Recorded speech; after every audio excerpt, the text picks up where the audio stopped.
dawowar mu da ke abadan ba za ta zo ba. Inda rabuwa sun gaskiya ba ya duba talauci ko kuɗi ku duba. Inda rabuwa sun gaskiya ba ya duban muni ko kyau na duba. Inda rabuwa da ni da ke mun zama wata makara abu ɗaya a zuciya. Inda rabuwa, inda rabuwa, inda rabuwa, inda rabuwa ba za mu kawo ba. Inda rabuwa, inda rabuwa cikin gida na za ki zauna. In aka ce babu ke shin da wa zan yi rayuwa. A jami'ar Fardin.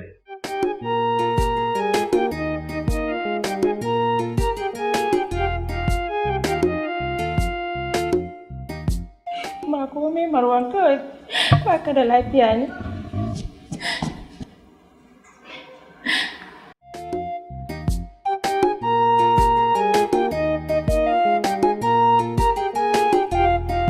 Ya haƙuri Marwan, kawai baka da lafiya ne. Sakamakon jinyarka, ne da 'yar uwarka ba inda muke yi sai kuka, komai namu ne ina ya tsaya can. Ajiya kuka yake?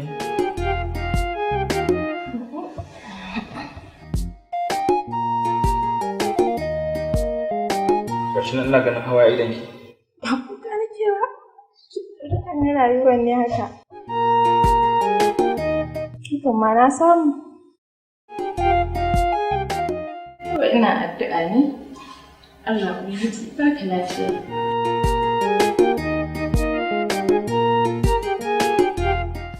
Yaya jikin naka? Da sauƙi Nadia. Nadia ki yi mamaki ne?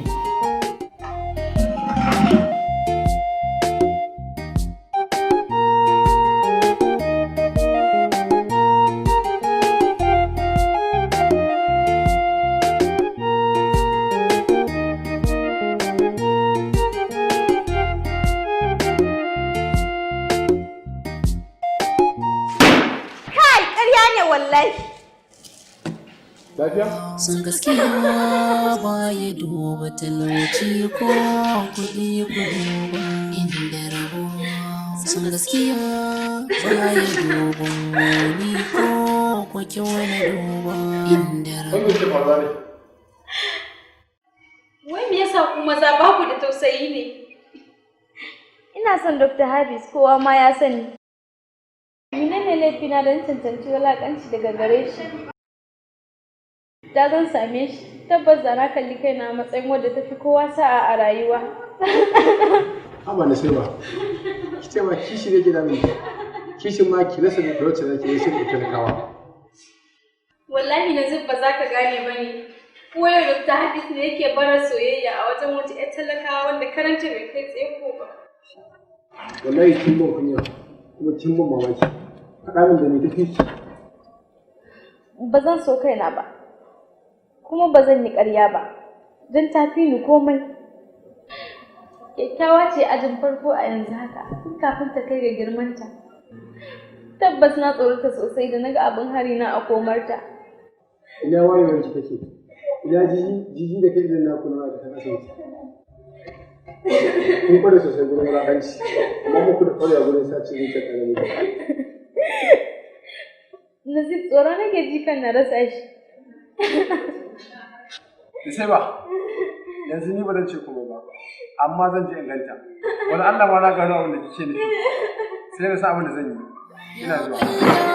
Ka taimake mu ka rabuwa mu da shan rabuwa. Kai ne ka sanya a jikin mu ta jinin mu. Dan Allah, dan Annabi Marwan, na so ka haƙura da maganar yarinyar nan.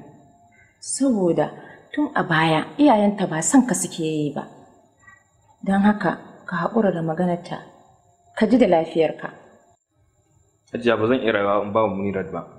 Munirat ita ce rayuwa ta Hajiya.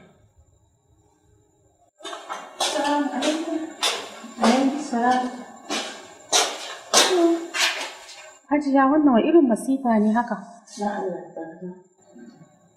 Gani kai ban yadda da ku ba. Kowa ije da matsalarsa. Gaskiya na canza shawara. Yanzu babu wata halaka a tsakaninmu. Ciki raina cike ina tuno ranar rabuwa inda rabuwa ko mutuwa in ta zo sai da ya ta ɗauki mabai ɗaya inda rabuwa gashi talauci na shirin raba ni da Assalamu alaikum. Lafiya malam. Na je in tambaye ki mana. Ina sauraron ka. Wadan Allah sai yaushe zaki bani dama mu tuna asirin abin da yake cikin zuciyarta. Dr. Hafiz, dan Allah na roƙe ka daina bibiya ta haka. Domin bana jin zan tsaya ɓata lokaci na wajen sauraron maza. Don ku ɗin ne al'amarin ku sai ku. A'a Nadia, kada ki ce haka. Biki san me dalilin da yasa nake son ki ba. A kowane lokaci kin kasance mafarki na. Kuma ina ji a raina zan yi rayuwa tare da ke. Kuma in har hakan ya kasance za mu magance duk wata matsala da za ta taso mana a tsakani. Dakata, dan Allah Hafiz, wai ana so dole ne? Tuni na faɗa maka ba na yi, ka je ka yi abin da zai fiye maka amfani. Nadia, kada ki ce haka. Abin da nake so ki gane shi so sartse ne. Kuma farin ciki baya taɓa ɗorewa sai tare da bakin ciki. Saboda haka duk inda nake kuma duk inda na tsinci kaina ina tare da ke ba zan taɓa mantawa da ke ba. Assalamu alaikum. Wa alaikum assalam. Dakta wadinka ne suka ƙare su. Okay, ina zuwa. Nadia, ina so ki san cewa kamar da na faɗa miki a baya. Zan kasance tare da ke kuma zan yi rayuwata tare da ke. Sannan kuma ina tare da ke har abada. Na bar ki lafiya.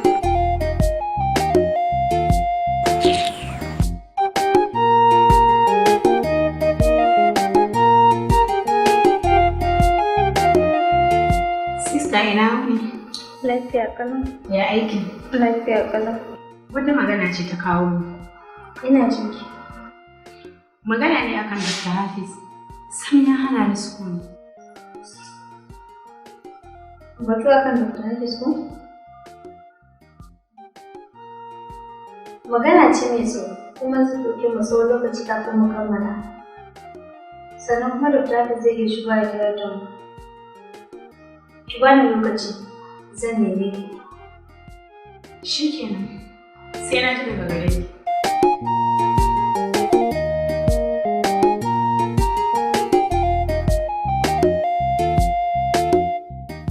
Sai na yi magani ki.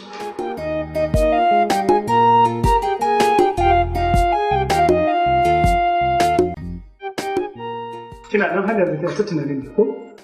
Kuma an yayin ki faɗi me yake damun ki kike. In dai matsala ne akan jikin Manira ka ina yayi sauki. Me yake faruwa ne bai? Alhaji na ce maka ba komai ko? Shikenan, ya masu jikin. Jiki da sauki alhamdulillah. Yanzu ma kafin ta yi wuce sai da muka yi ita sosai. To ya jikin shi wannan yaron ma? Dakata Alhaji. To wai me yake faruwa ne?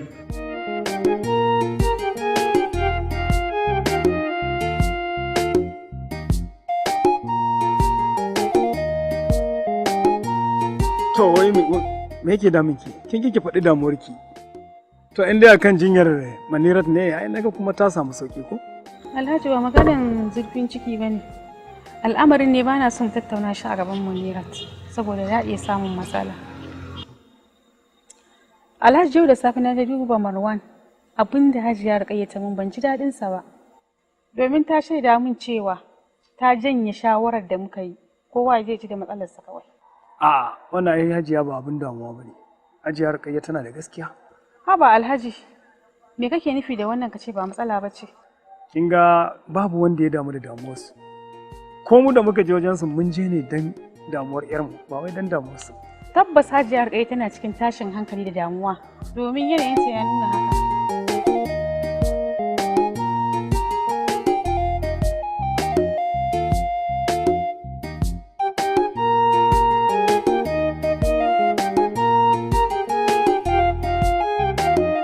Kadda ce kin gaji.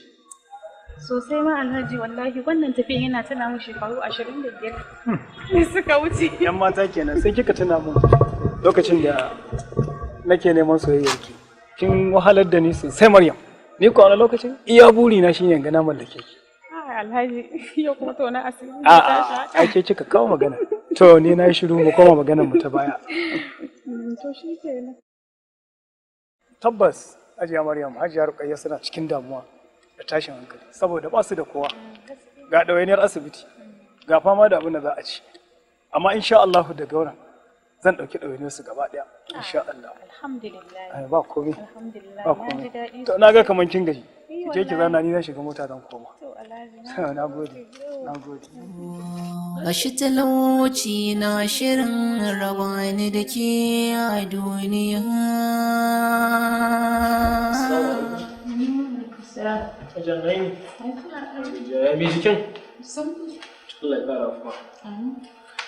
Sakamakon gwaje-gwajen da muka yi a kan shi Marwan ya nuna cewa lalle sai an yi masa aiki a zuciyarsa kuma cikin gaggawa.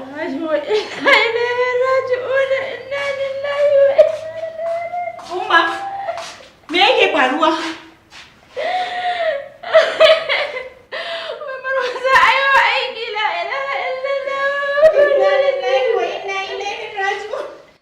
Yanzu ba ku ta zama ta ba. Abin da ya kamata ku shi ne saboda rayuwarsa tana cikin haɗari. Idan kun amince za a yi masa aikin sai ku same ni a ofis domin ku saka hannu. Kuma problem ɗin shi ne idan ba a yi masa aiki ba ya wuce minti 55 to lallai rayuwarsa tana cikin haɗari. Da rabuwar mu da ke abadin ba za ta zo ba. Da rabuwa sun gaskiya ba ya duba talauci ko kuɗi ku duba. Da rabuwa sun gaskiya ba ya duba. Ajiya, babu abin da zan ce muku sai dai Allah Ubangiji ya saka muku da gidan aljanna. Domin ina ji a jikina kamar ba zan tashi ba. Ba za ka mutu ba, Marwan, kana tare da ni, Marwan. Haƙuri za ku yi. Addu'a nake da bukata a wurinku. Ita za ku yi ta yi mu ko bayan raina abin da nake bukata kenan a wurinku. Dan Allah Hajiya, a kai nan ga Munirar ko sau ɗaya ne. Yaya Marwan, ba za ka mutu ba.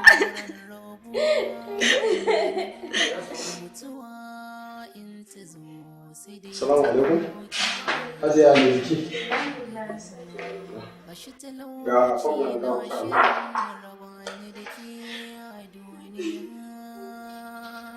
Ya kuri cuta ma mutuwa wani. Hajiya ya kuri kusa hannu.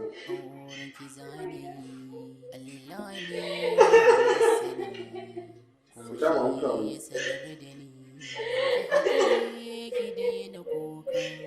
Ki yi haƙuri Nadia, ki sa hannu. Babu komai. Ni dai kawai ina buƙatar ganin Munirat domin na ɗabi'ai da ita wani sashi na zuciya. Tabbas so abu ne mai wahalar da zuciya da kuma sanya ta nishaɗi.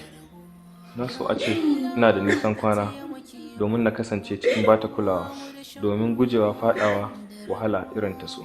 Ne ka sanya so a jikinmu ta jininmu ya zagaya inda rabuwa. Waɗansu na ta yaƙin raba mu ya Allah kai dubiya inda rabuwa. Inda rabuwa. Inda rabuwa. Inda rabuwa.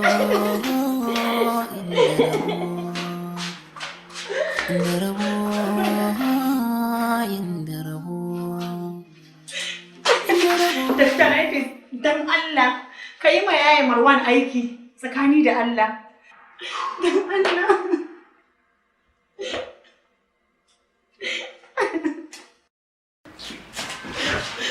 Kai sista ya haka? Me hakan?